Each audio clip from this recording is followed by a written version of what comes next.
बहुत सुंदर,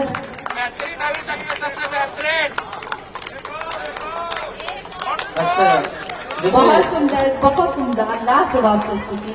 और अपनी एक और रचना परदेसिया हम सभी तक ले आए। अच्छा, मतलब स्वागत है आपका।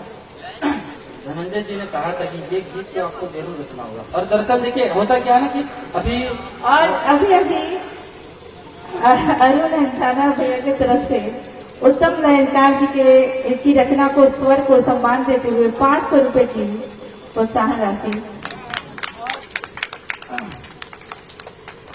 अभी जैसे एक जो शब्द आया है घर वापसी, सभी लोग जानते हैं घर वापसी क्या होता है। किसी दूसरे धर्म से उठ के सनातन में आ जाना घर वापसी कहलाता है। लेकिन मैं ये जो परदेसी गीत बता रहे हैं ना, दरअसल आज इस गीत की घर वापसी हो रही है, क्योंकि इस गीत की रचना हुई थी लखीसराय कजरा, मेरा नानी घर है। उस जगह का माहौल को देखकर इस गीत को मैंने लिखा था। कंठ में झारखंड तक चला गया। आज मौका मिला है कि अपने मुख से फिर बिहार को वापस कर दूं, घर वापसी। आज इस गीत की घर वापसी हो रही है, अपने सही जगह पे आ गया। स्वागत है। बस छोटी सी एक घटना बताऊंगा, क्योंकि बिना घटना के मैं कुछ लिखता नहीं। तो क्या चीज देखा था जो लिखा। बहुत कम उम्र में एक लड़के की शादी में घर के बगल में कुमार जाति से थे। और उसके बाद क्या है कि लड़का 6-7 दिन के बाद ही चला गया बिलासपुर, वहां पर काम करने के लिए। तो उस समय क्या है, टेलीफोन वगैरह कुछ भी नहीं था गाँव में। अब अक्सर जो है उसकी पत्नी को मैंने चौखट पे देखा था बैठे हुए, अक्सर घूंघट लेके बैठती थी और अक्सर देखा था। बस उसी भाव को मैंने गीत पे उतारा था। वो अक्सर चौखट पे बैठ के क्या कैसे याद करती थी, एक गीत के माध्यम से रखता हूं। तेरे जिया लागे ना हो परदेसिया, तेरे जिया जाए ना हो परदेसिया, तेरे जिया लागे ना हो परदेसिया, बिन तेरे जिया जाए ना हो परदेसिया।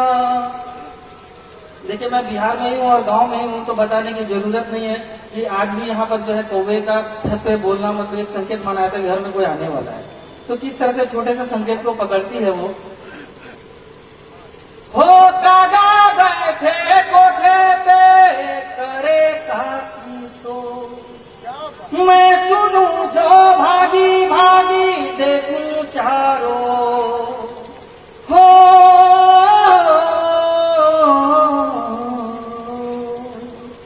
कागा बैठे कोठे पे करे काकी सो, मैं सुनू जो भागी भागी देखूं चारों, रहता को मैं सांझी भोरो परदेसिया, बिन तेरे जिया लागे ना हो परदेसिया। इस तरह से वो अपने दर्द को बयान कर रही है।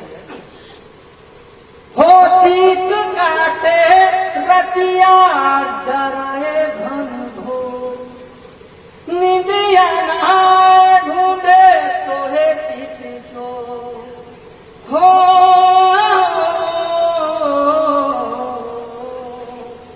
शीत काटे रतिया डराए घन घोर, निंदिया नहाए ढूंढे तोहे चित चोर, मुरझाए मनवा के मोर परदेसिया, बिन तेरे जिया लागे ना हो परदेसिया।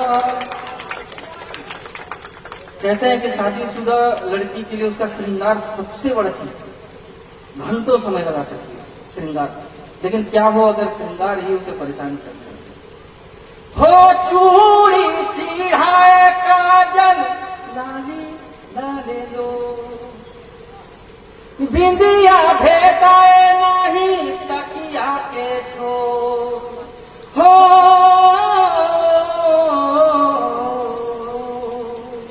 चूड़ी चिढ़ाए हाथे काजल लाली रो बिंदिया भेटाए नहीं तकिया के छोर मुरझाए रंग रूप गोरो परदेसिया दिन तेरे जिया लगे ना हो परदेसिया। आज तो देखिए गांव में अगर डाकिया भी आ रहे हैं तो मोटरसाइकिल से आते हैं, आधार कार्ड वगैरह देके चले जाते हैं। लेकिन एक वक्त था जब डाकिया गांव में आते थे साइकिल से तो लोग बड़े ध्यान से देखते थे कि पता नहीं घर में खुशी आ रही है या कोई गम आ रहा है। तो किस तरह से वो इस बात को भी रखती है दर्द में समेट कर। हो डाकिया जो आए सबकी चिट्ठी लाए तोरी चिट्ठी ना मिले तो मन मोरा घबराए हो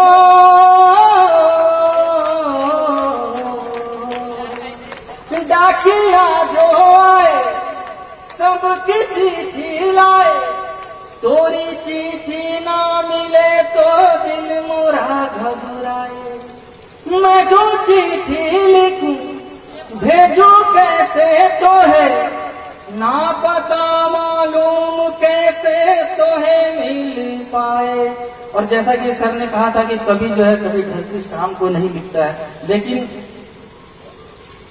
वो दुल्हन जो है ना वो ढलते हुए शाम को देखकर कहती है एक सी लागे साझे भोर हो परदेसिया तेरे जिया लागे ना हो परदेसिया।